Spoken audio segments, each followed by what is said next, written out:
গঙ্গা ও ফুলহার নদীর তীব্র দাপটে ভেঙে গেল ভূতনির বাঁধ।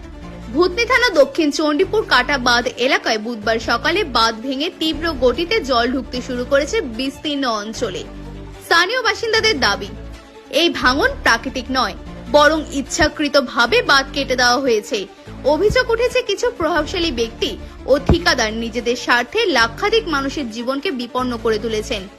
বাঁধ ভাঙনের ফলে হীরানন্দপুর, উত্তর চণ্ডীপুর এবং দক্ষিণ চণ্ডীপুর এই তিনটি গ্রাম পঞ্চায়েতে প্রায় লাক্ষাধিক মানুষ প্লাবিত হওয়ার আশঙ্কায়। ইতিমধ্যেই যোগাযোগের ব্যবস্থা সম্পূর্ণ বিচ্ছিন্ন। গত বছর বন্যায় ডুবে গিয়েছিল গোটা ভূতনি থানা এলাকা, হাসপাতাল থেকে থানা সবকিছু। পরে প্লাবিত জল বের করতে দক্ষিণ চণ্ডীপুরে এই বাঁধ কেটে দেওয়া হয়েছিল। পরবর্তীতে কোটি